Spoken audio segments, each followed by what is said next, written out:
Okay, friends, once again, welcome back and very good afternoon to everybody.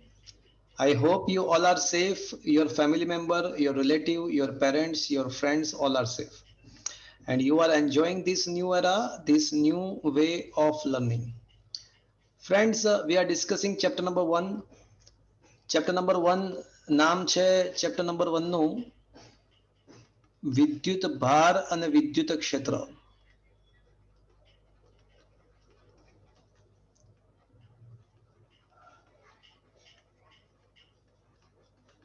મિત્રો આ ચેપ્ટરમાં સ્ટાર્ટિંગમાં આપણે વિદ્યુત ભાર વિશે વાતચીત કરી. દ્રવ્યનો એવો ગુણધર્મ કે જેના વડે ગુરુત્વાકર્ષી સિવાયનું પણ આકર્ષી કે અપાકર્ષી બળ ઉત્પન્ન થતું હોય એ આંતરિક ગુણધર્મને વિદ્યુત ભાર કહેવાય.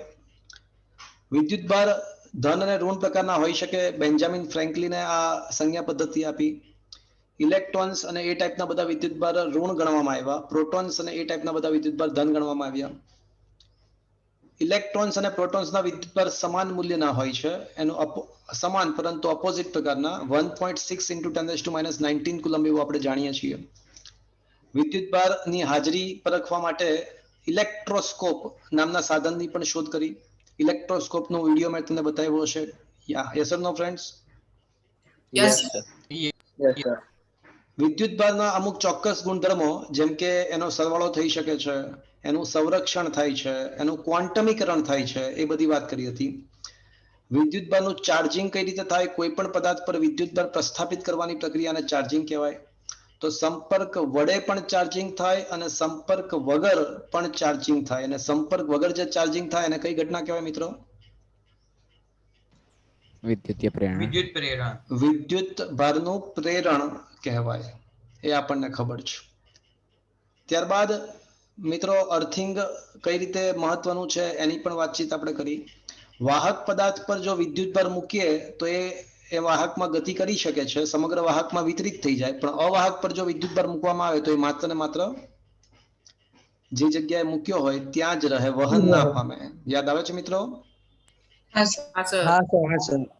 અને વિદ્યુત ભારો વચ્ચે લાગતું બળ કુલમ નામના વૈજ્ઞાનિકે શોધી પાડ્યું અને એ નિયમને કુલમનો નિયમ કહેવાય છે. તો કુલમનો નિયમ હું જે લખી રહ્યો છું એ બતાવી રહ્યું છે મિત્રો તમને? હા સર. બે વિદ્યુત ભાર વચ્ચે લાગતું વિદ્યુતકીય બળ, અને વધારે સ્ટટ કહો તો બે કેવા વિદ્યુત ભાર હોવા જોઈએ? બે કેવા વિદ્યુત ભાર હોવા જોઈએ? સ્થિર વિદ્યુત ભાર. બિંદુવત અને સ્થિર હોય તેવા વિદ્યુત ભારો હોવા જોઈએ. યાદ આવે છે મિત્રો? તો બે બિંદુવત અને સ્થિર વિદ્યુત ભારો વચ્ચે લાગતું વિદ્યુતકીય બળ વિદ્યુત ભારના મૂલ્યના ગુણાકારના સમપ્રમાણમાં અને તેમની વચ્ચેના અંતરના વર્ગના વ્યસ્ત પ્રમાણમાં હોય છે. તથા તેની દિશા બે વિદ્યુત ભારને જોડતી રેખા પર હોય છે એવું આપણને જાણીએ છીએ.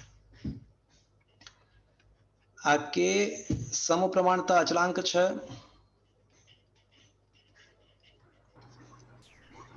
અચળાંક છે જે સાર્વત્રિક નથી પરંતુ કોના પર આધાર રાખે છે? માધ્યમમાં આધાર રાખે છે. એવું આપણે ભણ્યા હતા. અલગ અલગ માધ્યમ માટે કેનું મૂલ્ય અલગ અલગ હોય એવું પણ આપણને ખબર છે. જો પર્ટિક્યુલરલી શૂન્ય અવકાશની વાત કરીએ તો કે નું મૂલ્ય, હા, એનું મૂલ્ય શૂન્ય અવકાશ માટે 9 × 10⁹ ન્યૂટન મીટર સ્ક્વેર પ્રતિ કુલમ્બ સ્ક્વેર થાય. પણ કે શૂન્ય અવકાશ માટે શું લખી શકાય? 1/4πε0, જ્યાં એપ્સિલોન ને શું કહેવાય મિત્રો? પરમિટિવિટી. શૂન્ય અવકાશની પરમિટિવિટી. યાદ આવે છે મિત્રો? હા સર. એને એની કિંમત યાદ હોય તો 8.85 10⁻12 અને એનો એકમ coulomb square upon newton upon meter square. તો આના પરથી કહી શકાય મિત્રો કે શૂન્ય અવકાશ માટે f નું સૂત્ર હવે શું લખાશે મિત્રો, કોઈ કહેશે? 1/4 pi epsilon naught Q1/Q2 R Q1 Q2 upon R square. અને અન્ય માધ્યમ માટે વિચારીએ, અન્ય કોઈ માધ્યમ માટે તો શું થાય મિત્રો?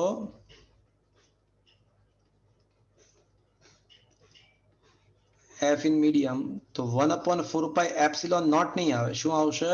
Epsilon Q1 Q2 upon R square. Is it okay friends? માધ્યમની પરમિટિવિટી. હા, જ્યાં એપ્સિલોન એટલે માધ્યમની પરમિટિવિટી. આપણે એવું પણ જાણીએ છીએ કે માધ્યમની પરમિટિવિટી અને શૂન્યાવકાશની પરમિટિવિટીના ગુણોત્તરને સાપેક્ષ પરમિટિવિટી કહેવાય. અને એને બીજું શું કહેવાય મિત્રો? ડાઇલેક્ટ્રિક અચળાંક. એને ડાઇલેક્ટ્રિક અચળાંક કેપિટલ કે પણ કહેવાય. અને છેલ્લે આપણે એવું પણ ભણ્યા હતા કે જો કોઈ બે વિદ્યુત ભારને માધ્યમ ના બદલીએ,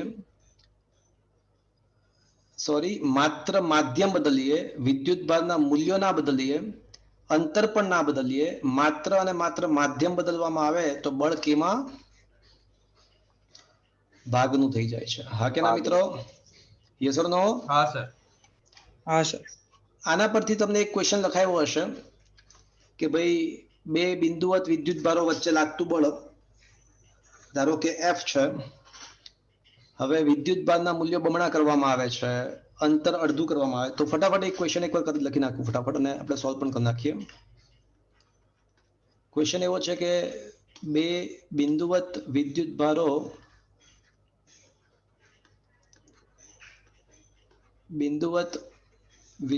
ભારો વચ્ચે લાગતું બળ F છે. હવે વિદ્યુત ભારોના મૂલ્યો બમણા તથા તેમની વચ્ચેનું અંતર અડધું કરવામાં આવે અને તેઓને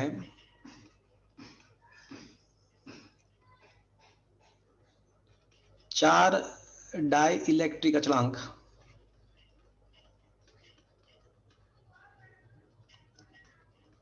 ધરાવતા માધ્યમમાં મૂકવામાં આવે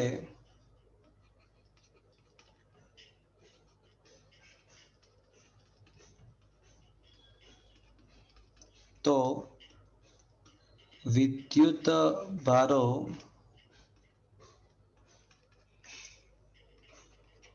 વચ્ચે લાગતું બળ ખાલી જગ્યા. Yes or no friends? આવો ક્વેશ્ચન લખાયો તો મેં તમને?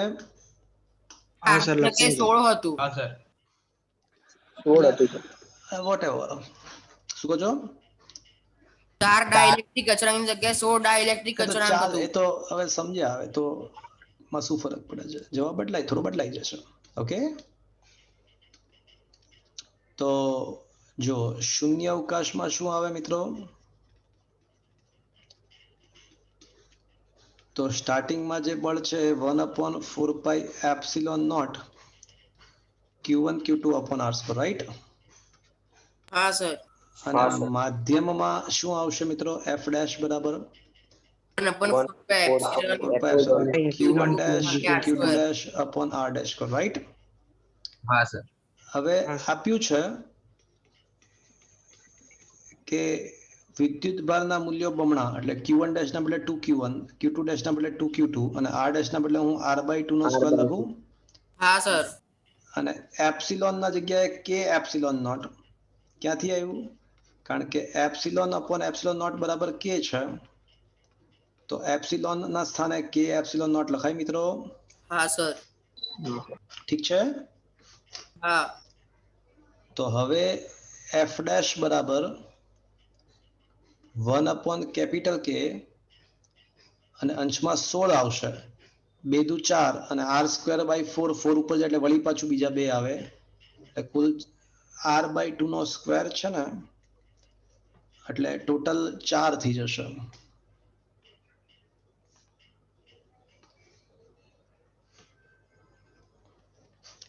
એટલે 16/k અને બાકી રહેશે 1/4π ε0 Q1 Q2 upon r square. પણ 1/4π ε0 Q1 Q2 upon r square તો પાછું શું હતું? F. F. અને હવે k ની કિંમત 4 આપી તો 4, 16 આપી તો 16, 4 આપી તો 4 લખો તો હવે f ડેશ બરાબર શું આવશે મિત્રો? 4F. 4f. ચલો આ ક્વેશ્ચન લખાયો હતો. હવે થોડા બીજા અન્ય ક્વેશ્ચન્સ પણ તમને હું લખાવું છું, સમજજો, મજા આવશે. ચલો હું જે લખી રહ્યો છું એ બતાવી રહ્યું છે મિત્રો તમને? Yes or no? Yes, sir. ચલો બે બિંદુવત વિદ્યુત ભારો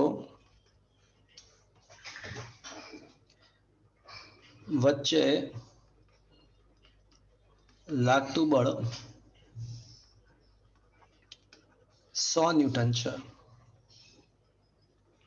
હવે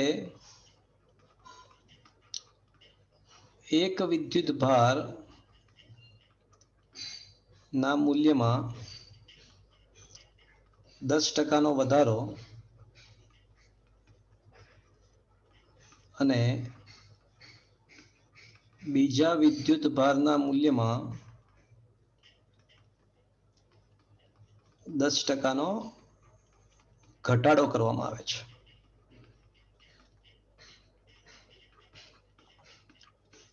તો હવે તેટલા જ અંતર માટે તેમના વચ્ચે લાગતું બળ ખાલી જગ્યા થાય. ચલો આવો ક્વેશ્ચન છે.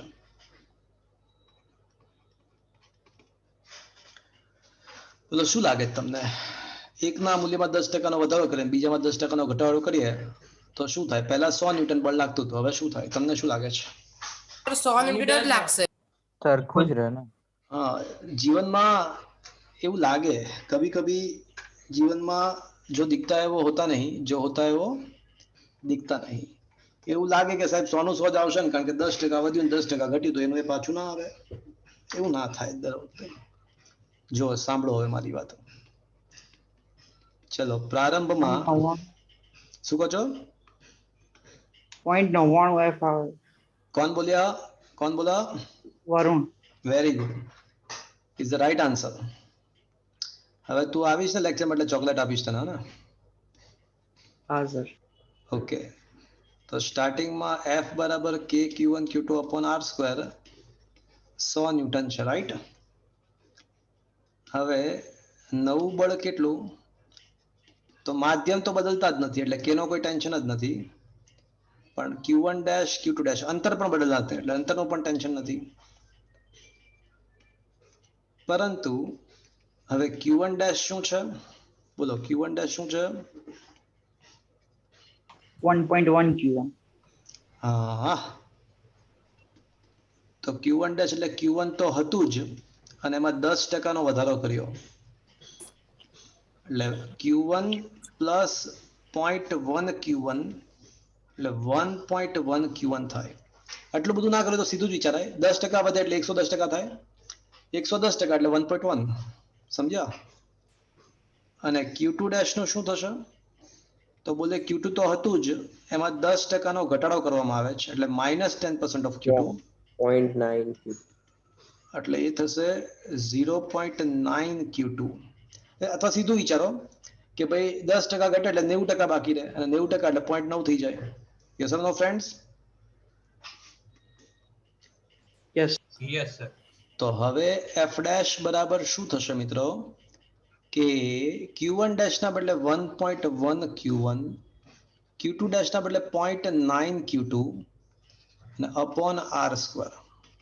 1.1 into 0.9 કરશો ને તો 0.99 આવશે અને k Q1 Q2 upon r square આવશે. હવે k Q1 Q2 upon r square તો f છે એટલે 0.99 into f. એ તમને પર્સન્ટેજમાં પૂછે ને તો જવાબ આવશે, એટલે આનો મતલબ કે 99% ઓફ f થયું. જો તમને એવું પૂછે કે બળના મૂલ્યમાં કેટલા ટકાનો ફેરફાર, તો 99% ઓફ f થયું એટલે એનો મતલબ કે 1% ઘટાડો એટલે તમને એવું પૂછ્યું હોય કે બળના મૂલ્યમાં કેટલા ટકાનો ફેરફાર થાય, તો 1% ઘટાડો થાય. પણ એક્ઝેક્ટ કિંમત કેટલી? તો F તો પાછું 100 હતું ને, તો જવાબ શું આવશે મિત્રો? 99 न्यूटन.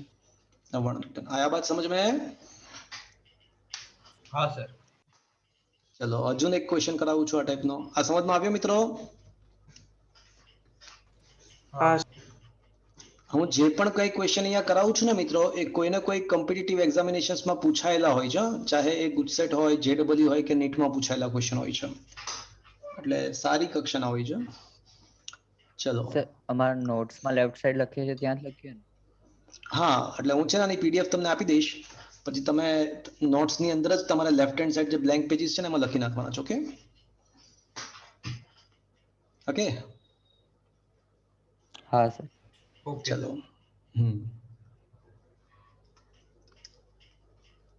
બે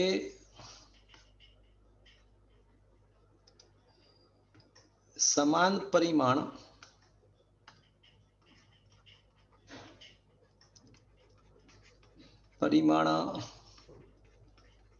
ધરાવતા ગોળાઓ પરના વિદ્યુત ભારો અનુક્રમે 2q અને -q છે.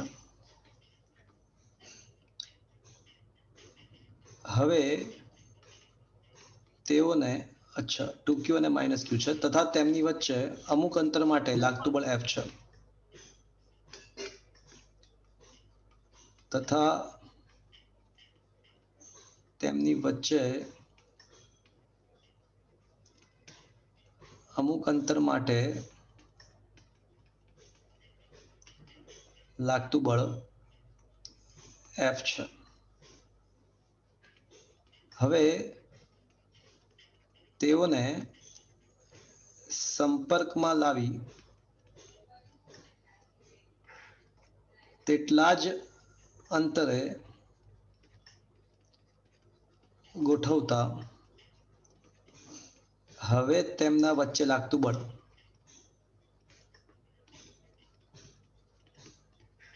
ખાલી જગ્યા. ચલો ક્વેશ્ચન સમજમાં આવ્યો મિત્રો? આપણી પાસે બે ગોળાઓ છે, તો તેમના વચ્ચે લાગતું બળ અત્યારે F છે, તેના વિદ્યુત ભારો 2q અને -q છે અને બળ F લાગે છે. હવે તેઓને કોન્ટેક્ટમાં લાવીએ અને ફરી પાછા એના એ જ સ્થાને ગોઠવીએ તો કેટલું બળ લાગે? તો મિત્રો સૌથી પહેલી વાત,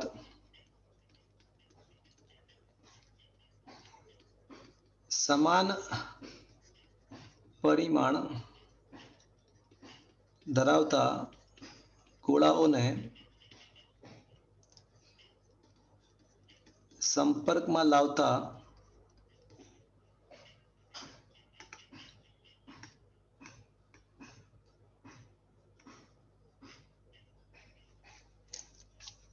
સમાન પરિમાણ ધરાવતા ગોળાઓને તમે સંપર્કમાં લાવો ને તો શું થાય ખબર છે? વિદ્યુત ભાર એક્ઝેક્ટલી સરખા ભાગે વહેંચાઈ જાય.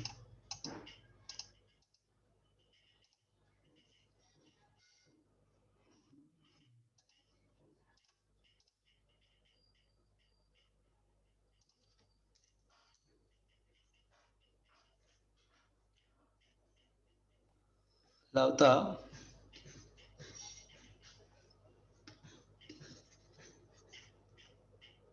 બંને ગોળા પર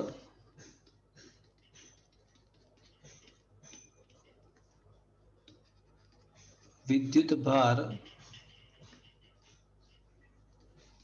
સર એટલે આમાં 2q અને સમાન -q રીતે સરખા થઈ જાય? ના વહેંચાય. એટલે એનો મતલબ કે તંત્રમાં જેટલો વિદ્યુત ભાર હોય ને એ એક્ઝેક્ટલી સરખા ભાગે વહેંચાઈ જાય. તો તંત્રમાં ટોટલ કેટલો વિદ્યુત ભાર હશે? એકનો 2q છે અને એકનો -q છે. હવે તંત્રનો કેટલો થશે? Q. Q થશે. q અને એટલે પછી હવે Q by 2 બને. હા એક્ઝેક્ટલી એવું થાય. સમજ્યા? એટલે ચલો સર, આ પ્રારંભમાં તો ખાલી જ્યારે હા સમાન પરિમાણ હોય ને ત્યારે જ આવું થાય, અને અસમાન પરિમાણ માટે શું થાય એ તમને ચેપ્ટર નંબર 2 માં શીખવાડીશું. અસમાન કહી દો અત્યારે કે પછી કહું? તો કહી દો ને. અસમાન પરિમાણ માટે નું સૂત્ર Q1 is equals to R1 upon R1 plus R2 into Qnet અને Q2 is equals to R2 upon R1 plus R2 into Qnet. જ્યાં Qnet એટલે શું? સરેરાશ. તંત્ર પરિણામ કુલ વિદ્યુત ભાર. ઓકે, ચલો R1 R2 સરખા હોય તો શું થાય જુઓ તો. R1 R2 સરખા કરો તો Qnet by 2 આવી જશે જુઓ તો. હા. થઈ ગયું ને જુઓ. હા. એટલે આ વ્યાપક સૂત્ર છે, ખબર પડી, બધા માટે ચાલે. ઓકે, પણ આ આવશે ક્યાં આગળ? ચેપ્ટર 2. ચેપ્ટર 2. ચલો હવે આપણે ક્વેશ્ચન સોલ્વ કરીએ. આપણે પ્રારંભમાં F બરાબર K Q1 Q2 upon R square. Q1 તરીકે 2Q, Q2 સર તરીકે જવાબ 1/4 આવશે. ના, તો 2KQ સ્ક્વેર તમે થોડીક મિસ્ટેક કરી. 2KQ square upon R square એટલે F is equals to 2KQ square by R square. પણ ઋણ નિશાની શું દર્શાવે છે કે તેમની વચ્ચે આકર્ષણ બળ. આકર્ષી, એક પ્લસ છે ને એક માઇનસ છે ને, એટલે આકર્ષી પ્રકારનું બળ છે. Is that clear? હા. અને મૂલ્ય બનશે એનું 2KQ square by R square. Is that clear? ચલો હવે માની લો કે આ ગોળો A છે અને આ ગોળો B છે, તો ગોળા A પરનો વિદ્યુત ભાર કેટલો છે?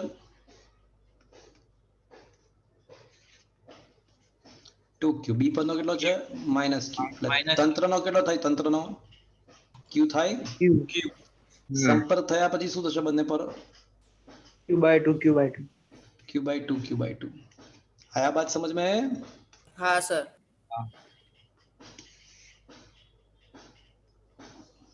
ચલો તો હવે શું થશે? તો હવે નવું બળ F dash equals to K sir Q1 1/2 dash. F. Sir 1/2 આવશે. શું કહો છો? 1/2 F. હા. 1/2 F. તો F dash બરાબર K, ચલો Q1 dash ના બદલે Q/2, Q2 dash ના બદલે Q/2 અને અપોન અંતર તો એનું એ જ છે. તો can I say 1/4 KQ square by R square? હા સર. પણ KQ square by R square તો શું છે મિત્રો?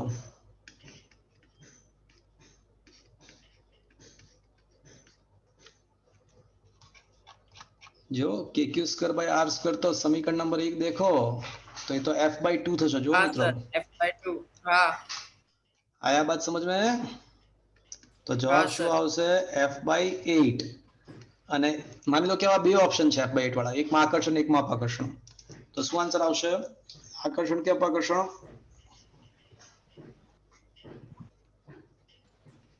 અપાકર્ષણ આવશે. અપાકર્ષી પ્રકારનું. શું કામ? કારણ કે બંને પરના વિદ્યુત બળ હવે કેવા છે? સજાતીય છે. જો Q/2. Is that clear? હા.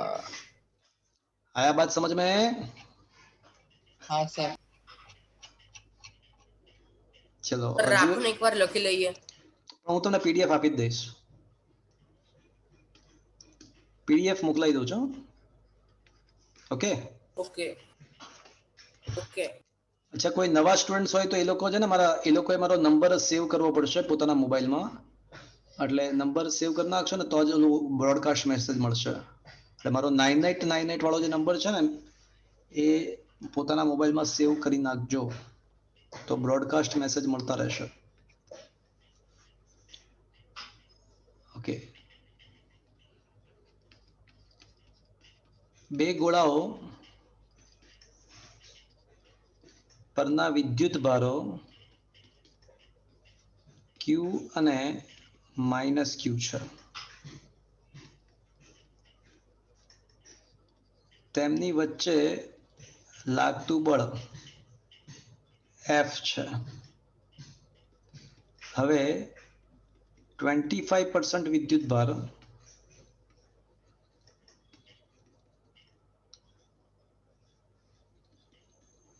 કોઈ એક ગોળા પરથી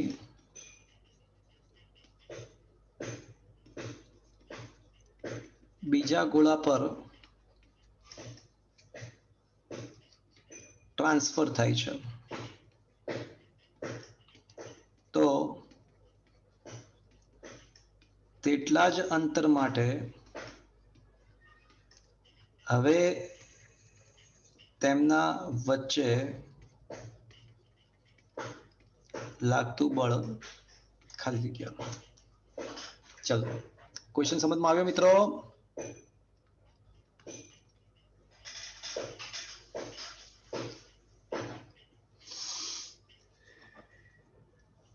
ક્વેશ્ચન સમજમાં આવ્યો? હા સર. એટલે બે ગોળાઓ છે, તેમના પરના વિદ્યુત ભાર Q અને માઇનસ Q છે. હવે શું થાય છે કે 25% વિદ્યુત ભાર એક ગોળા પરથી બીજા ગોળા પર જાય છે.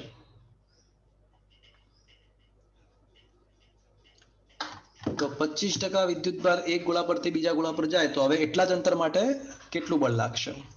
ચલો એક કામ કરીએ, સ્ટાર્ટિંગમાં કેટલું છે તો શોધી કાઢીએ. એમ તો પ્રારંભમાં F બરાબર K Q1 Q2 upon R square. Q1 તરીકે પ્લસ Q, Q2 તરીકે minus Q upon R square. એટલે આ શું થશે? minus kq square upon r square. સમીકરણ નંબર 1. ચલો હવે વિચારો કે આ ગોળો A છે, આ ગોળો B છે. આના પરનો વિદ્યુત ભાર Q છે, આના પરનો માઇનસ Q છે. હવે 25% આમથી આમ ટ્રાન્સફર કરો. 25% નો મતલબ શું થયો? 0.25. 2.5. Q/4 કહો તો ચાલશે? હા હા સર ચાલશે. તો હવે આ Q/4 આમથી આમ ટ્રાન્સફર થઈ જાય તો આની પાસે કેટલો રહેશે હવે? 3q/4 3q/4. અને આની પાસે શું આવશે? minus 3q/4. એટલે આનો Q માઇનસ Q/4 એટલે 3q/4 અને આને તો વધશે એટલે માઇનસ Q પ્લસ Q/4 એટલે માઇનસ 3q/4 થશે. ચલો આયા બાત સમજ में? હા સર. સર આપણે પ્લસ થી માઇનસ થી પ્લસ ગમે તેમ કહી શકીએ ને? હા બંને માટે સેમ જ આન્સર આવશે. ચલ માઇનસ થી પ્લસ કરતો પણ એ જ આવશે, વિચારતું. હા હા બરાબર. તો માઇનસ થી પ્લસ કરીશ ને તો પણ એ જ થશે. તો ચલો આમથી આમ લઈ જાઓ તો માઇનસ Q/4 આમથી આમ લઈ જાઓ તો અહીંયા Q minus Q plus minus Q/4 અને અહીંયા minus Q minus minus plus Q/4 એટલે ખુદ થશે, સેમ જ આવશે. જો વિચારો, હા હા બરાબર. Just think about it. Hmm. ચલો હવે નવું બળ શું આવશે? F ડેશ બરાબર K Q1 dash Q2 dash upon R square.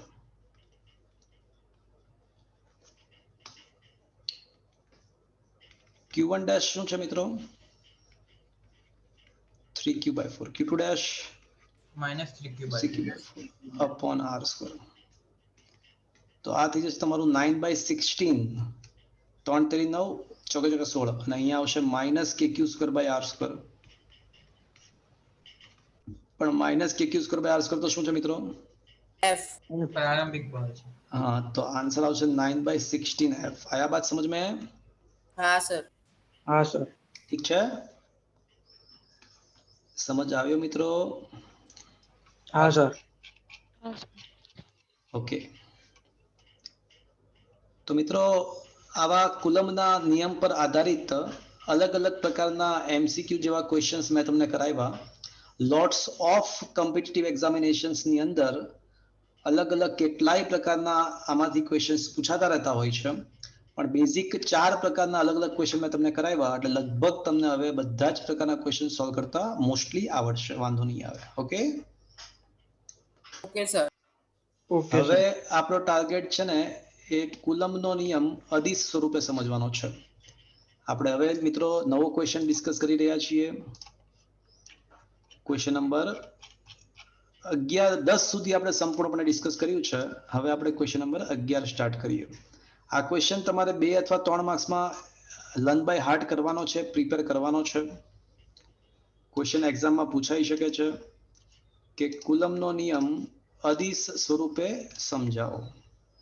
સદિશ સ્વરૂપે સમજાવો. અદિશ સ્વરૂપ તો ઓલરેડી આપણે ભણી ચૂક્યા છીએ. હવે આપણે કુલમનો નિયમ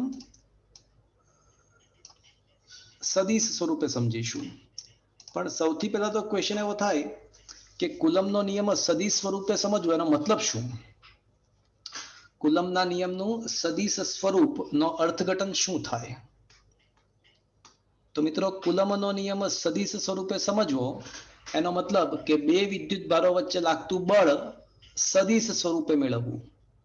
એટલે હવે આપણે ખરેખર તો શું કરીશું ખબર છે? 1 પર 2 વડે લાગતું બળ સદિશ સ્વરૂપે મેળવીશું અને 2 પર 1 વડે લાગતું બળ સદિશ સ્વરૂપે મેળવીશું. જો આ બંને કામ કરી નાખીએ તો આપણે શું થઈ ગયું કહેવાય? શું કરી નાખ્યું કહેવાય આપણે? કુલમનો નિયમ સદિશ સ્વરૂપ. તો પછી કુલમનો નિયમ સદિશ સ્વરૂપે આપણે સમજી લીધો છે તેમ કહેવાય. ઓકે ફ્રેન્ડ્સ, ઠીક છે? હા સર. તો કુલમનો નિયમ સદિશ સ્વરૂપે સમજવા માટે આપણે છે ને યામાક્ષ પદ્ધતિનો ઉપયોગ કરીશું.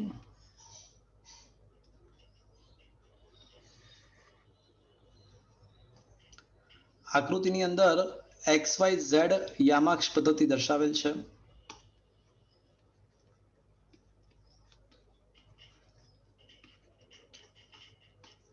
માની લો કે વિદ્યુતભાર Q1 નો સ્થાન સદિશ R1 છે અને વિદ્યુતભાર Q2 નો સ્થાન સદિશ R2 છે. ચલો અહીંયા સુધી પહોંચ્યા મિત્રો? હા સર. હવે Q2 થી Q1 ને કોઈ જોડતો સદિશ આપણે R12 નામ આપીએ. Q2 થી Q1 ને જોડતા સદિશને R12 નામ આપીએ. તો ત્રિકોણનો નિયમ વિચારો, માથા પૂંછડાનો નિયમ. તો કયા બે સદિશનો સરવાળો ત્રીજા સદિશ બરાબર થશે? કોઈ કહેશે? R2 plus R2 R1 plus is equal to R12 R1. is equals to R1. Very good. લાસ્ટમાં કોણ બોલ્યો? કોણ બોલા? જો અહીંયા છે ને માથું અને પૂંછડું મળે છે. માથું અને પૂંછડું અહીંયા મળે છે. તો આનો અને આનો, આ બે સદિશનો સરવાળો ત્રીજા સદિશ બરાબર થાય. ઓકે ફ્રેન્ડ્સ, એટલે R2 પ્લસ R12 બરાબર R1. બરાબર R1. તો મતલબ એ થયો ઓકે R12 બરાબર શું થશે મિત્રો? R1 minus R2. R1 minus R2. ચલો અહીંયા સુધી પહોંચી ગયા મિત્રો? હા સર. ધારો કે Q1 અને Q2 સજાતીય છે. આપણે એવું ધારી લઈએ કે બંને સજાતીય પ્રકારના વિદ્યુતભાર છે. તો પછી તેઓ એકબીજાને શું કરશે? અપા કરશે. એકબીજાને અપા કરશે. તેઓ એકબીજાને અપાકર્ષણ અનુભવશે અને આવા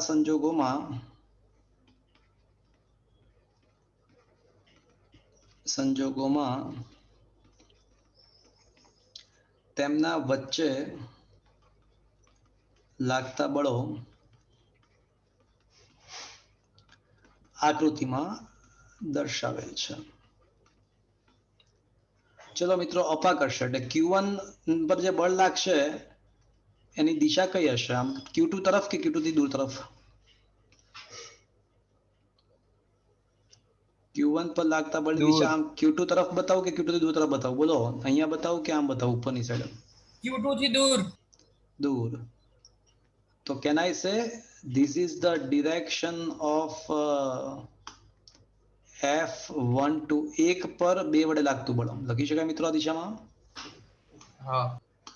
અને Q2 પર જે બળ લાગશે Q2, તો Q2 ને Q1 પોતાના તરફ ખેંચશે કે ધક્કો મારશે? તો એ પણ અપાકર્ષણની દિશામાં. તો can I say this is the direction of F21? Yes or no? હા સર. તો શું આ અપાકર્ષણ દિશામાં બળ બતાવ્યા એ ખબર પડી મિત્રો? હા સર. હવે વિદ્યુત ભાર 1 પર Q1 પર Q2 વડે લાગતું બળ મારે શોધવું છે. હવે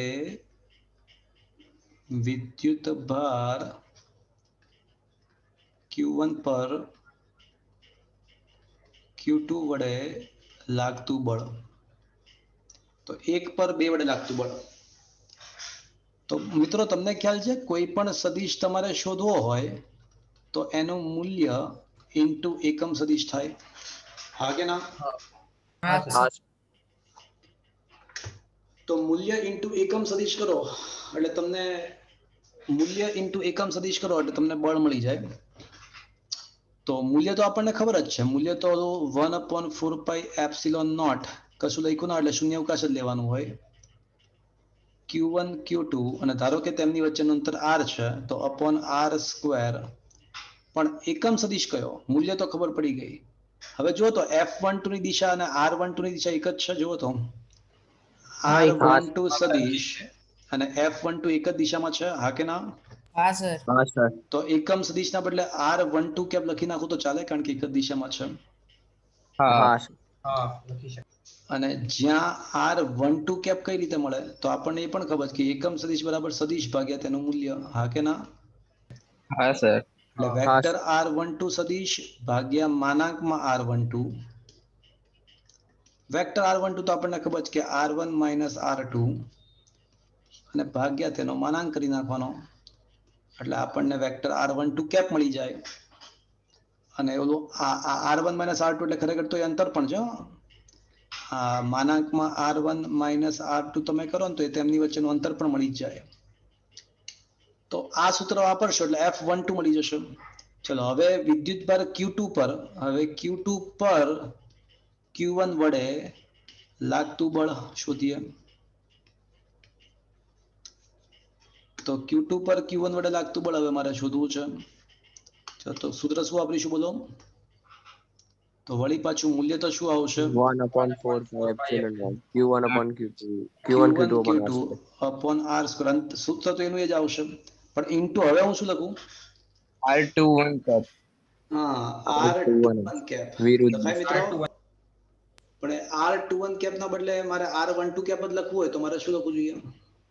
માઇનસ R12 cap. તો માઇનસ હું કરી નાખું તો 1/4πε0 Q1 Q2 upon R square into R12 minus આગળ લખી નાખે ચાલશે?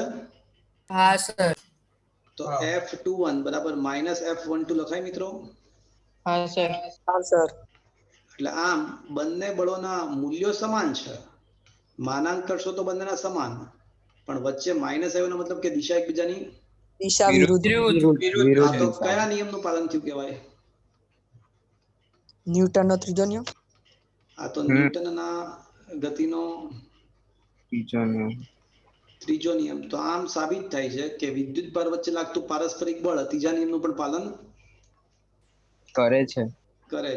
Yes or no friends? તો મિત્રો આ કુલમનો નિયમ સદિશ સ્વરૂપે પતી ગયો, પણ અહીંયા આપણે એવા ધારણા સાથે ચાલ્યા હતા કે બંને વિદ્યુત ભારો કેવા છે? સજાતીય. બંને સજાતીય વિદ્યુત ભારો સજાતીય છે. સજાતીય છે. હવે જો વિજાતીય હોય તો શું થાય તેમની વચ્ચે? આકર્ષણ. આકર્ષણ થાય. તો અત્યારે જે મેં સૂત્રો બનાવ્યા છે એમાં દિશા આકર્ષણના મતલબ હોવાને કારણે આ સૂત્રમાં થોડો માઇનસ પ્લસ નો ફરક આવવો જોઈએ. હા કે ના? હા સર. હા સર. પણ એ માઇનસ પ્લસ નો ફરક કરવાની જરૂર નથી. ચાહે સજાતીય વિદ્યુત ભાર હોય કે ચાહે વિજાતીય વિદ્યુત ભાર હોય, બધા માટે આ સૂત્ર લાગુ પાડી શકાશે. એઝ ઇટ ઇઝ લાગુ પાડી શકાશે. હવે ક્વેશ્ચન ઇઝ ધેટ કે કઈ રીતે સાહેબ?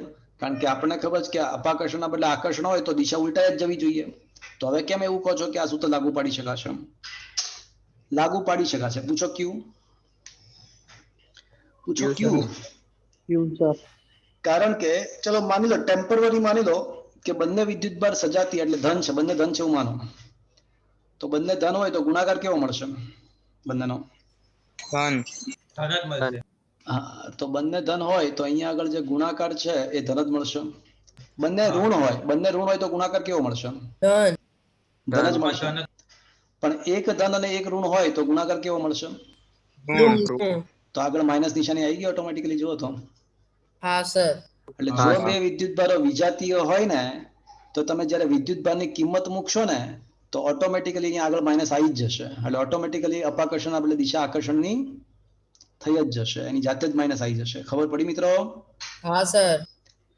હા સર. એટલે એક ધન અને એક ઋણ હોય તો તમે જ્યારે કિંમત મૂકશો ને વિદ્યુતભારોની ત્યારે ઓટોમેટિકલી એ માઇનસ આવી જ જશે. એટલે અપાકર્ષણના બદલે ઓટોમેટિકલી આકર્ષણની દિશા ગોઠવાઈ જ જશે.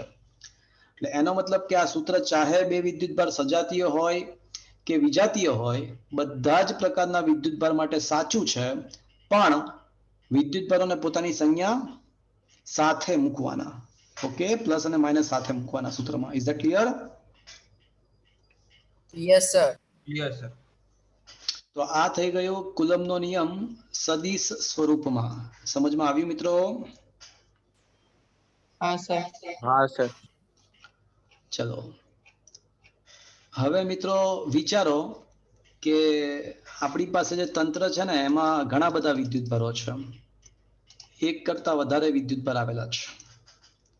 માની લો કે કોઈ તંત્ર છે તો એમાં Q1, Q2, Q3, Q4 આવા ઘણા બધા વિદ્યુતભાર આવેલા છે, Q5. અને મારે હવે Q1 પર લાગતું પરિણામી બળ શોધવું છે. આ Q1 પર તો કઈ રીતે મળશે, કોઈ કહેશે મને? સદિશ સરવાળો. તો જેટલા વિદ્યુત ભારો છે એ બધા વડે જે બળ લાગશે એ બધાનો સરવાળો. સદિશ સરવાળો. અને આ સદિશ સરવાળા કરવાની ઘટનાને શું કહેવાય ખબર તમને? સંપાતપણાનો સિદ્ધાંત કહેવાય. તો મિત્રો આ સંપાતપણાનો સિદ્ધાંત બનાવવો હોય, લખવો હોય તો શું લખી શકાય? વિધાન બનાવવું હોય તો શું બનાવી શકાય વિધાન? જ્યારે કોઈ વિદ્યુત ભાર, અચ્છા મિત્રો ચલો તો એક કામ કરો ને, તમારી પાસે નોટ્સ હોય ને તો કરેક્શન કરો ને જરાક થોડું. આ જે આકૃતિ આપી છે ને એમાં થોડું કરેક્શન કરો ને. અહીંયા આગળ છે ને QI ના બદલે Q1 લખી નાખો અને R1 લખી નાખો. Q જેના બદલે Q2 લખી નાખો અને આને R2 લખી નાખો. અને આ સદિશને Ri માઇનસ Rj નહીં પણ R1 માઇનસ R2 બરાબર R12 લખી નાખો. ઓકે ઓકે, કારણ કે લખાણમાં Q1 ને Q2 લીધા છે. ઓકે ફ્રેન્ડ્સ, મારો અવાજ આવે છે મિત્રો? હા સર. હા સર. ઓકે, તો આ કરેક્શન કરી નાખ્યું. હા ચલો હવે આપણે છે ને સંપાતપણાનો સિદ્ધાંત ડિસ્કસ કરીશું. તો એ જ છે કે જ્યારે કોઈ વિદ્યુત ભાર પર એક કરતા વધુ કુલંબીય બળ લાગતા હોય તો તેના પર લાગતું પરિણામી વિદ્યુત બળ દરેક વિદ્યુતકીય બળના, સ્વતંત્ર વિદ્યુતકીય બળના સદિશ સરવાળા જેટલું હોય છે. જ્યારે કોઈ વિદ્યુત ભાર પર એક કરતા વધારે વિદ્યુતકીય બળ એટલે કે કુલંબ બળ લાગતા હોય તો તેના પર લાગતું પરિણામી વિદ્યુત બળ, તેના પર લાગતું પરિણામી વિદ્યુત બળ દરેક સ્વતંત્ર વિદ્યુત બળના સદિશ સરવાળા જેટલું હોય છે. આ હકીકતને સંપાતપણાનો સિદ્ધાંત કહેવાય.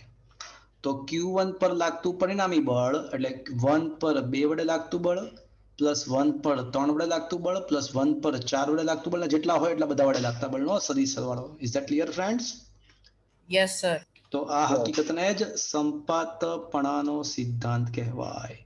અને બીજી મહત્વની વસ્તુ એ છે કે જ્યારે તમે કોઈ બે વિદ્યુતભાર વચ્ચે લાગતા બળનું સૂત્ર, બે વિદ્યુતભાર વચ્ચે લાગતા બળની વાત કરતા હો ને, એટલે Q1 અને Q2 વચ્ચે લાગતું બળ લખતા હોય તો એમાં Q1 ને Q2 જ આવે, Q3 ના આવે.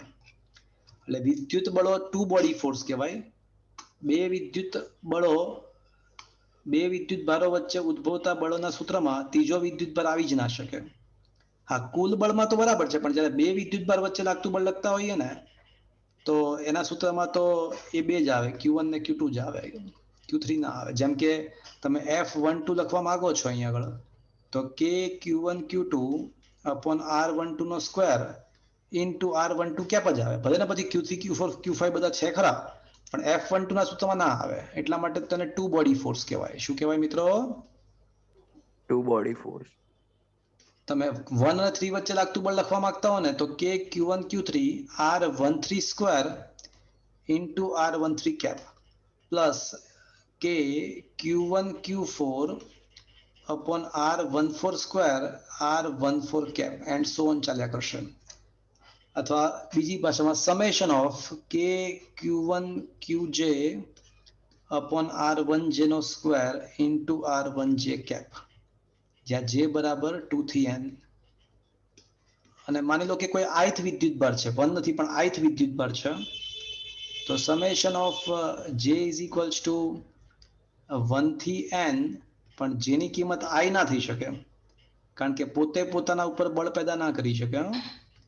K QI QJ RIJ નો square into RIJ cap, but J does not equals to I because પોતે પોતાના ઉપર બળ ઉત્પન્ન કરી શકે નહીં. તો આ સંપાતપણાના સિદ્ધાંતનું વ્યાપક સૂત્ર થયું. Is that clear friends? How સરળ છે સાદી ભાષામાં, કે એક કરતા વધારે બળ લાગતા હોય તો શું કરવું પડે? તો કે બધા બળોનો સદિશ સરવાળો. સદિશ સરવાળો. તો એ કર્યો આપણે, એ કર્યો, બીજું કશું નથી, એ જ કર્યું. Is that clear? Yes sir. તો મિત્રો આ કુલંબના નિયમ, સોરી, સંપાતપણાનો સિદ્ધાંત આપણે ડિસ્કસ કર્યો. ઠીક છે? આયા બાત સમજ મેં? સંપાતપણાનો સિદ્ધાંત છે ને એ અન્ડરસ્ટેન્ડિંગ માટે એ તમારે લર્ન બાય હાર્ટ કરવાની જરૂર નથી. ક્વેશ્ચન નંબર 11, કુલમ્બનો નિયમ સદિશ સ્વરૂપે તૈયાર કરવાનો. 12મો ક્વેશ્ચન તો કોમન સેન્સ જ છે કે ભાઈ એક કરતા વધારે બળ લાગતા હોય તો શું કરવું પડે? તો કે બધાનો સદિશ સરવાળો કરવો પડે. ઠીક છે? સદિશ સરવાળો. આયા બાત સમજ મેં ફ્રેન્ડ્સ? હા સર. હા સર. ચલો હવે છે ને આપણે થોડા દાખલાઓ ડિસ્કસ કરીશું. હજી સુધી આપણે કોઈ દાખલા ગણ્યા નથી ને મિત્રો? કોઈ દાખલા ગણાવ્યા છે? ના સર. ના સર, નથી કરાવ્યા. Okay, very good. તો લેટ્સ ડિસ્કસ સમ ન્યુમેરિકલ્સ.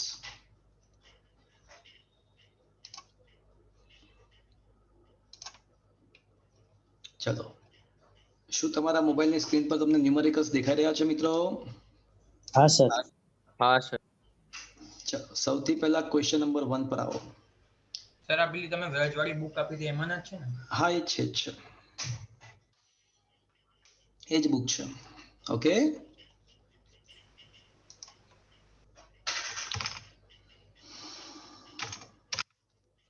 જો શું કે છે કે સંપર્ક કર્યા વગર આપણે કોઈ પદાર્થને ધન વિદ્યુત ભારિત કેવી રીતે કરી શકીએ, એવો ક્વેશ્ચન છે. તો મિત્રો, સંપર્ક નથી કરવો છતાં પણ પદાર્થને ધન વિદ્યુત ભારિત કરવો, તો એના માટે કોઈ ટ્રીક છે આપણી પાસે? તો હા છે. કોઈ પદાર્થને સંપર્ક ના કરવો હોય વિદ્યુત ભારિત પદાર્થના, તો પણ વિદ્યુત ભારિત કરી શકાય. ખરેખર તો આ ઘટનાનું શું નામ હતું? શું કહેવાય ઘટનાને? વિદ્યુત પ્રેરણ. વિદ્યુત પ્રેરણ. પ્રેરણ. એટલે આપણે જે થિયરીમાં જે હતું ને એવું જ કંઈક છે. જો સૌથી પહેલા આ એક તટસ્થ પદાર્થ છે. આકૃતિ નંબર 1 માં તમને દેખાય? આકૃતિ નંબર 1 દેખાય છે મિત્રો? આ તટસ્થ પદાર્થ છે અને આ શું છે મિત્રો? વાહક. અવાહક સ્ટેન્ડ. અવાહક સ્ટેન્ડ છે. ઓકે ફ્રેન્ડ્સ, હવે એની નજદીક હું ઋણ વિદ્યુત ભારિત સળિયો લાવું. જો લાયા છીએ સળિયો, તો શું થશે? તટસ્થ પદાર્થના ઇલેક્ટ્રોન અપાકર્ષાને દૂર વયા જશે, એટલે ઇલેક્ટ્રોન્સ બધા આ સપાટી પર જમા થશે અને આ સપાટી કેવી બની જશે મિત્રો? ધન ધન ભારિત. વિદ્યુત ભારિત. હવે છે ને હું જમણી બાજુ સપાટીને અર્થિંગ કરીશ, તો જેવું અર્થિંગ કરીશ એટલે જમીન આપણને ખબર છે કે અર્થિંગ શું કરશે? એના સંપર્કમાં જે આવે એ બધા ભાગને કેવું કરી નાખે? તટસ્થ. તટસ્થ. એટલે આ ભાગ તટસ્થ થઈ જશે મિત્રો, અર્થિંગ કરશું એટલે. પણ જો આ બંનેનો સંપર્ક કર્યો, સંપર્ક કરાયો છે કે નથી કરાયો? નથી કરાયો. કરાવ્યો. જમણી બાજુ તટસ્થ થઈ ગઈ, ડાબી બાજુ ધન છે. હવે છે ને આને દૂર કરી નાખું છું અને અર્થિંગ પણ દૂર કરી નાખું છું. તો વિચારો હવે આ ધન વિદ્યુત ભાર જે લેફ્ટ હેન્ડ સાઈડ તો આખા પદાર્થ પર આવી જશે મિત્રો. હવે હા તો છેલ્લે આખા પ્રક્રિયામાં મેં કોઈ જગ્યાએ સંપર્ક કરાયો મેં? ના સર. ના હા, સર. છતાં પણ છેલ્લે ગોળો કેવો બન્યો? ધનભારી. ધન વિદ્યુત. ધન ભારિત. એટલે જો સાંભળજો, જો તમારે ગોળાને ધન ભારિત કરવો હોય ને તો સળિયો કેવો લેવાનો? ઋણ ભારિત. તો સળિયો ઋણ ભારિત લેવો. સમજ્યા?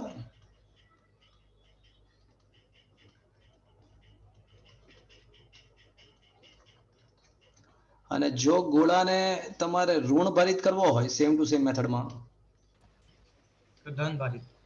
તો સળિયો કેવો લેવાનો?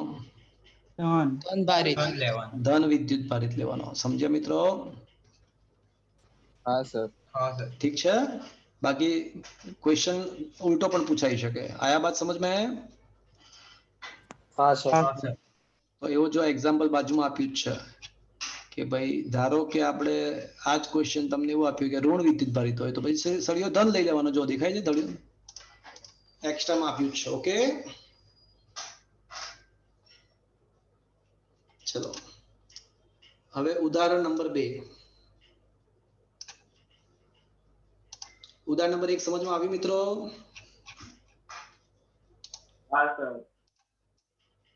ચલો ઉદાહરણ નંબર 2 પર આવીએ હવે આપણે.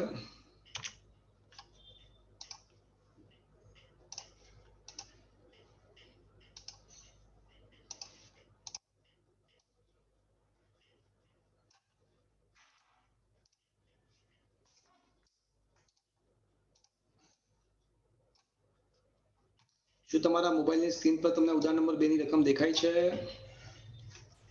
હા સર. શું લખ્યું જો? પદાર્થ 1 માંથી પદાર્થ 2 માં પ્રતિ સેકન્ડે 9 × 10⁹ ઇલેક્ટ્રોન્સ નું વહન થાય છે. તો કેટલા સમયના અંતે વિદ્યુતભાર 1 કુલમ્બ બનશે? એટલે આપણને છે ને નંબર ઓફ ઇલેક્ટ્રોન પ્રતિ સમય આપેલા છે. કેટલા આપ્યા છે? 10⁹ ઇલેક્ટ્રોન્સ પ્રતિ સેકન્ડ આવું આપ્યું છે. અને કેટલો વિદ્યુતભાર આપણે પ્રાપ્ત કરવાનો છે? 1 કુલમ. 1 કુલમ. 1 કુલમ. તો એના માટે કેટલો સમય લાગે એવો ક્વેશ્ચન છે. હા કે ના? Yes or no? યસ હા સર. ચલો સૌથી પહેલા મને કહો કે ક્વોન્ટમીકરણનું સૂત્ર શું છે?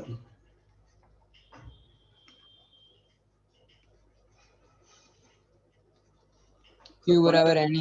કોની? Q બરાબર NE. એની. તો આને છે ને હું ટી વડે ભાગું છું ને ટી વડે ગુણું છું. ચાલશે મિત્રો? લખી શકાય એવું? હા સર. હા કરી શકાય. ટી વડે ભાગ્યું ને ટી વડે ગુણ્યું. ચાલશે? હવે ક્યુ તો આપણને ખબર જ છે કે ક્યુ કેટલો કરવાનો છે? 1 કુલમ. આપણને નંબર ઓફ ઇલેક્ટ્રોન પ્રતિ સેકન્ડ પણ આપ્યા છે. કેટલા આપ્યા છે? 10⁹. એની કિંમત પણ આપણને ખબર છે. એની કિંમત કેટલી છે મિત્રો? 10⁹ શું 10⁹? 1.6 into 10⁻⁻19. -19 અને સમય જ તો મારે શોધવાનો છે. શોધવાનું છે. आया बात समझ में?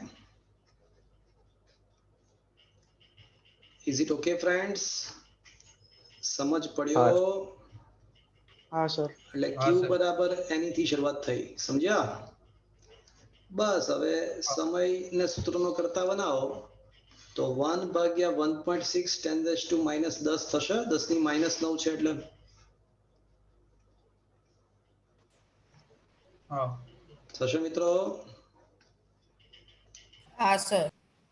0.625 0.625 ગુણ્યા 10⁻10 ઘાત. એટલે 10⁻10 ભાગ્યા 1/6 સમય આવશે 0.625 10⁻10 ઘાત સેકન્ડ. આયા બાત સમજ में મિત્રો? અથવા હા. 6.25 10⁻9 ઘાત સેકન્ડ આવો સમય આવે. હવે આને તમારે જો કેટલા વર્ષમાં ફેરવવું હોય ને વર્ષમાં તો ફેરવી શકો. આને તમે 6.25 10 ની 9 ઘાત છે ને એને 60 વડે ભાગો તો મિનિટમાં ફરી જાય, ફરીવાર 60 વડે ભાગો તો કલાકમાં ફરી જાય, અને 24 વડે ભાગો તો દિવસમાં ફરી જાય, અને 365.25 વડે ભાગો તો યરમાં ફરી જાય. Is that clear friends? હા સર. એટલે સેકન્ડ ને તમે ભાગતા જાઓ તો 60 વડે ભાગો તો મિનિટમાં ફરે, ફરીવાર 60 વડે ભાગો તો કલાકમાં ફરે, 24 વડે ભાગો તો દિવસમાં ફરી જાય, અને 365.25 વડે ભાગો તો વર્ષમાં ફરી જાય. Is that clear? પણ તમારો જવાબ તો અહીંયા આવી ગયો છે, અહીંયા તમારો જવાબ આવી ગયો છે. આયા બાત સમજ में? हाँ सर. ઠીક છે. ચલો તમારી પાસે જો નોટ્સ હોય ને તો અહીંયા ખાલી એક કરેક્શન, એટલે કરેક્શન તો નહીં પણ એક સ્ટેપ એડ કરી નાખો ને કે ભાઈ અચાનક આ સૂત્ર ક્યુ બરાબર આ ક્યાંથી આવી ગયું, તો ખરેખર ક્યાંથી આવ્યું ખબર પડી તમને મિત્રો?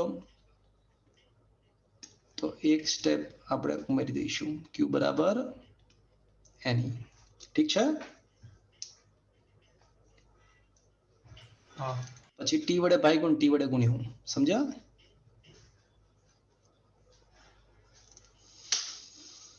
Okay friends? હા સર.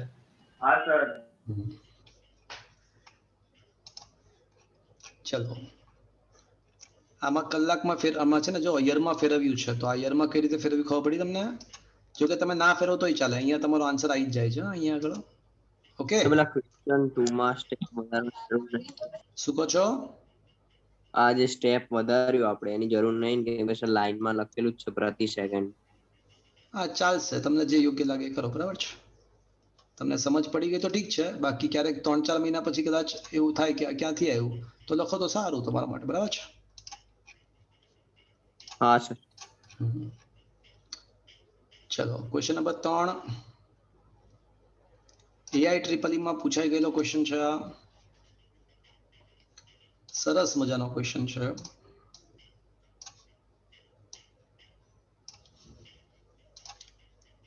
એક કપ જેટલા પાણીનો જથ્થો માં કેટલો ધન વિદ્યુતભાર હશે?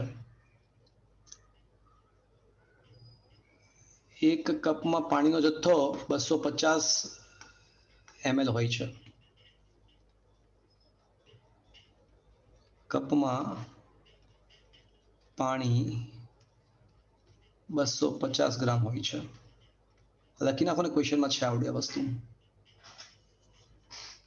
ચલો, એટલે મારે પાણીમાં રહેલો ચોખ્ખો ધન વિદ્યુતભાર કેટલો શોધવાનું છે મિત્રો. કેટલો ધન વિદ્યુતભાર હશે? ચલો, પાણીનો અણુ શું છે કોઈ કહેશે મને? H2O. બે હાઇડ્રોજન નો ને એક ઓક્સિજન. Very good. H2O એટલે HOH થશે મિત્રો. સર તો હા. પાણી તટસ્થ ના હોય? હા, તટસ્થ જ હોય ને, પણ તટસ્થ હોય એનો મતલબ એવો નહીં કે ધન કે ઋણ વિદ્યુત હોય જ નહીં. એનો મતલબ એવો થાય કે જેટલો ધન હોય એટલો જ ઋણ હોય. એની અંદર ઓકે બરાબર બરાબર. હે ને? એ જ ક્વેશ્ચન છે કે કેટલો ધન અથવા કેટલો ઋણ વિદ્યુતભાર છે. હે ને? હા સર. ચલો, હાઇડ્રોજન માં એક પ્રોટોન હોય, ઓક્સિજનમાં કેટલા પ્રોટોન હોય? 8 હોય સર. 8 હોય. આઠ. અને વળી પાછું એક હાઇડ્રોજન એટલે પાછો એક. તો આનો મતલબ શું થયો? 10 પ્રોટોન ટોટલ. પાણીના એક વસ્તુમાં અણુમાં 10. પાણીના એક અણુમાં કેટલા પ્રોટોન હશે? 10. 10 પ્રોટોન. પ્રોટોન હોય. તો જો હું પ્રોટોનની સંખ્યા ટોટલ શોધી કાઢું અને એની સંખ્યાને E વડે ગુણી નાખું તો મને કુલ ધન વિદ્યુતભાર મળી જાય. પ્રોટોનની સંખ્યા ગુણ્યા એક પ્રોટોનનો વિદ્યુતભાર 1.6 × 10⁻⁹. તો હું પ્રોટોનની સંખ્યા ને એક પ્રોટોનના વિદ્યુતભાર E વડે ગુણી નાખું તો મને કુલ ધન વિદ્યુતભાર મળી જશે પાણીનો. તો મારે શોધવું શું પડે મિત્રો? મારે શોધવું શું પડે? પ્રોટોનની સંખ્યા. મને મળી, સંખ્યા મળી, પણ મને તો એક અણુ નહીં મળી. મારા માટે એક અણુમાં પ્રોટોન કેટલા છે શોધવાની જરૂર નથી. મારે તો 250 ગ્રામ ની અંદર हाँ કેટલા પ્રોટોન્સ છે એ શોધવું છે આયો बात समझ में यस और नो એટલે મારા માટે એક અણુમાં કેટલા પ્રોટોન છે એ કામ મહત્વ નથી મારા માટે તો 250 ગ્રામમાં કેટલા પ્રોટોન્સ છે ને એ શોધવા છે તો એક કામ કરીએ પહેલા છે ને આપણે અણુઓની સંખ્યા શોધી કાઢીએ શું તમને ખબર છે મોલ જથ્થો n ભાગ્યા એવોગેડ્રો અંક અને મોલ જથ્થો m ભાગ્યા અણુભાર શું આવું જાણો છો હા સર હા સર તો આ બંધન સરખાઈ દો તો n ભાગ્યા એવોગેડ્રો અંક દળ ભાગ્યા અણુભાર તો આના ઉપરથી અણુઓની સંખ્યા મળી જશે મને હા સર હા તો અણુઓની સંખ્યા મળી ગઈ અને પ્રોટોનની સંખ્યા તમારે શોધવી હોય તો અણુઓની સંખ્યા તો મને મળી ગઈ છે તો પ્રોટોન્સની કુલ સંખ્યા કેટલી આવશે તો જે અણુઓની સંખ્યા છે એને 10 વડે ગુણી નાખો તો પ્રોટોન્સની સંખ્યા મળી જાય કારણ કે એક અણુમાં 10 પ્રોટોન તો 50 અણુમાં 50 ગુણ્યા 10 થાય n અણુ હોય તો n ગુણ્યા 10 થાય હા કે ના હા હા તો આમ સાબિત થાય છે કે પ્રોટોનની સંખ્યા એક અણુમાં 10 એવા n અણુ હોય તો 10 into n અને ગુણ્યા e કરો એટલે વિદ્યુતભાર મળશે 10 ગુણ્યા n ની જગ્યાએ શું મૂકું મિત્રો અણુઓની સંખ્યા 250 m/m0 into Avogadro ગુણ્યા e ગુણ્યા e શું મિત્રો આ સૂત્ર ખબર પડી ગયું તમને હવે હા સર તો 10 ગુણ્યા 250 ભાગ્યા અણુભાર ચલો પાણીનો અણુભાર બોલો 18 18 પાણીનો અણુભાર 18 વાત સાચી ચલો અને 10 ની 23 ઘાત ગુણ્યા 1.6 × 10⁻⁹ કરો તો 10 ગુણ્યા 250 ગુણ્યા 6.02 ગુણ્યા 1.6 ભાગ્યા 18 કરો તો શું આવે છે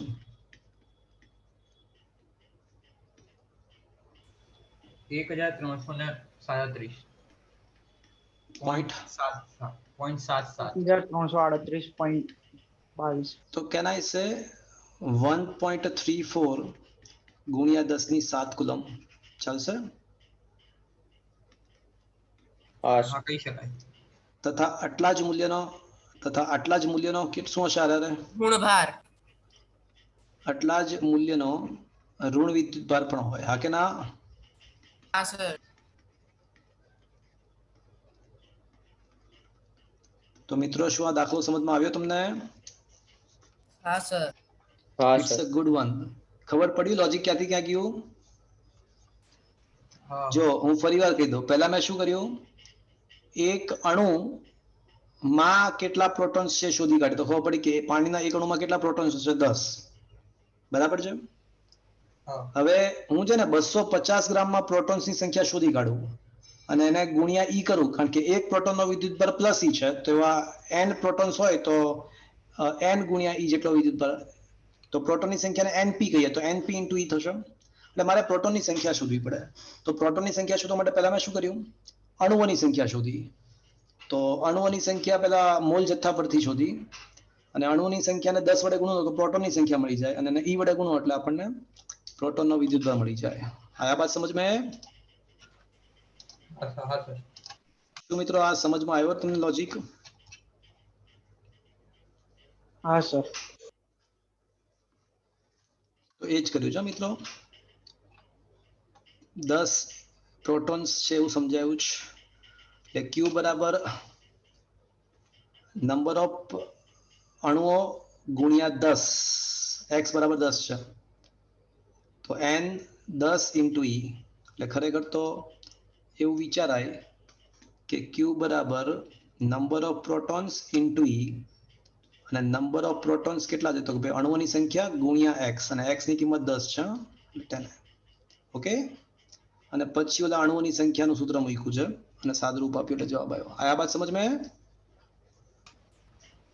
હા સર આ x બરાબર 10 છે મિત્રો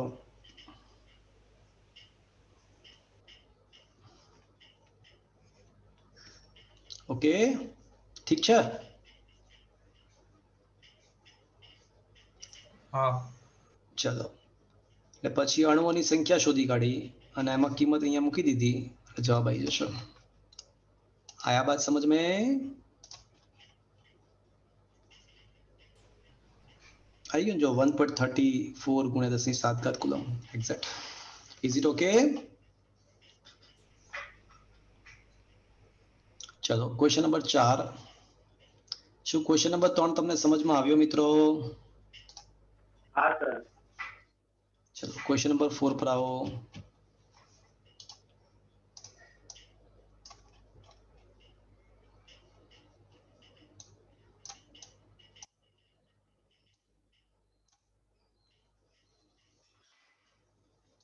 શું લખ્યું છે? દેખાય છે મિત્રો રકમ તમને તમારા મોબાઈલની સ્ક્રીન પર? હા.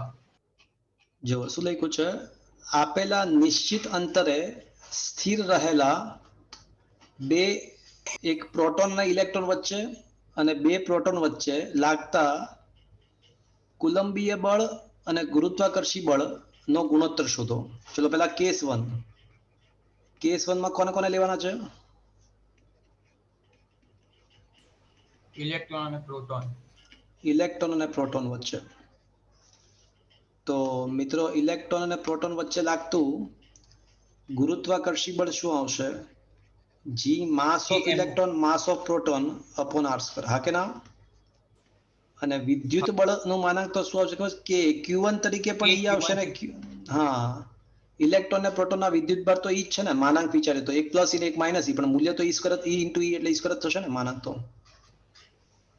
હા. હા કે ના? હા સર. તો વિદ્યુત બળ ભાગ્યા ગુરુત્વાકર્ષી બળ કરીએ તો અંશમાં કે ઈ સ્ક્વેર આવશે, r સ્ક્વેર કેન્સલ થઈ જશે અને જી mp આવશે. તો આ કે ની કિંમત ખબર છે ને 9 × 10⁹ એની કિંમત 1.6 × 10⁻⁹ નો વર્ગ. જી નું મૂલ્ય 6.67 10⁻11. માસ ઓફ ઇલેક્ટ્રોન છે ને તમને રકમમાં એક્ઝામમાં આપશે, અહીંયા નથી આપ્યું પણ તમને એક્ઝામમાં આપશે, don't worry. Mass of electron proton આપશે, મને ખબર છે એટલે હું લખું છું 9.1 10⁻31 kg. માસ ઓફ પ્રોટોન છે ને 1.67 10⁻27. તો આનું સાદું રૂપ આપો એટલે ગુણોત્તર મળી જશે. Is that clear friends? હા. અને કેસ 2 હવે કોની કોની વાત છે મિત્રો?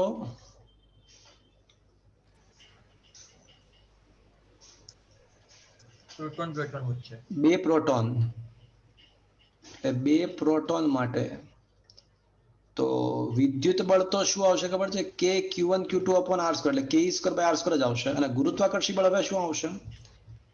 જી mp અપોન r સ્ક્વેર એટલે જી mp નો સ્ક્વેર અપોન r સ્ક્વેર આવશે. હા. તો હવે વિદ્યુત બળ અપોન ગુરુત્વાકર્ષી બળ કરો તો અંશમાં તો કે ઈ સ્ક્વેર જ આવશે પણ છેદમાં શું આવશે? જી mp × mp નો સ્ક્વેર આવશે. કરશો મિત્રો જાતે રકમ આપશો જાતે? સાદુરૂપ જાતે આપશો મિત્રો? હા સર. ઠીક છે ચલો. આ તો હજી આપણો હજી તો એ પત્યો, હજી તો મિત્રો એ પત્યું. હવે આપણે બી ની વાત કરીએ. બી માં શું છે જુઓ તો, એક એંગસ્ટ્રોમ અંતર રહેલા ઇલેક્ટ્રોન અને પ્રોટોન વચ્ચે પારસ્પરિક રીતે લાગતા વિદ્યુતકીય બળને કારણે પ્રવેગ શોધવાનું છે. તો એક કામ કરીએ, પેલા બળ શોધી કાઢીએ ઇલેક્ટ્રોન અને પ્રોટોન વચ્ચે લાગતું.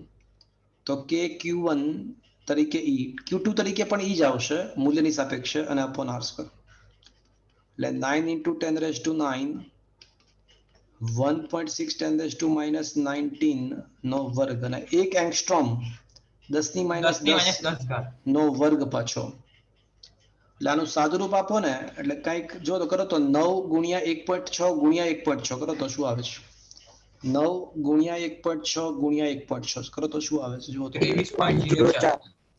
એટલે 23.04 ને ગુણ્યા 10⁹ અને છેદમાંથી પાછી 2 ઘાત ઉપર આવે એટલે 10⁻11 એટલે 2.304 ગુણ્યા 10⁻12 ન્યૂટન આવે. ચલો બળ મળ્યું. પણ મારે બળ નહીં, મારે તો શું શોધવાનું છે? પ્રવેગ શોધવાનો છે. પ્રવેગ એટલે ma.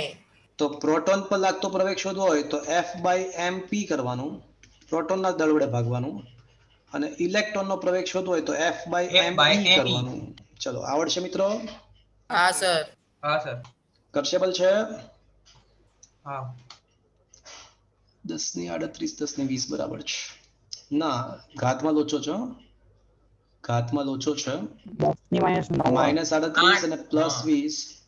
એક મિનિટ, માઇનસ 38 અને માઇનસ 20 ઉપર જાય એટલે પ્લસ માઇનસ 18 એટલે 10 ની -9 ઘાત આવશે ને? માઇનસ 9 ઘાત આવશે. અને અહીંયા આવશે 10 ની માઇનસ 8 ઘાત આવશે. ઓકે ફ્રેન્ડ્સ, હવે કરજો જાતે. Is it okay friend? હા હા સર. ચલો, એટલે આ દાખલામાં છે ને બધી આકૃતિઓ આપેલી છે. તમારે આકૃતિ જોવી હોય તો ઠીક છે, બાકી ના જુઓ તો ચાલશે. આકૃતિ જોવાની જરૂર, આકૃતિ જોઈને તમે ગભરાઈ જશો. ખાલી ના જુઓ તોય ચાલશે. આકૃતિને કદાચ જોશો જ નહીં ને તો ચાલશે. ઓકે, એને જોવાની જરૂર જ નથી.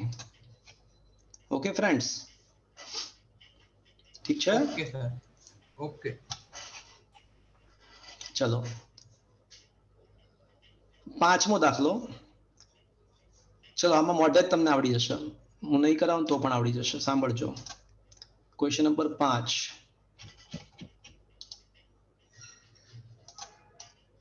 ચલો, 4 ગોળાઓ છે ABCD. આ ABCD 4 ગોળાઓ છે. C અને D સ્ટાર્ટિંગમાં તટસ્થ છે. C અને D તટસ્થ છે.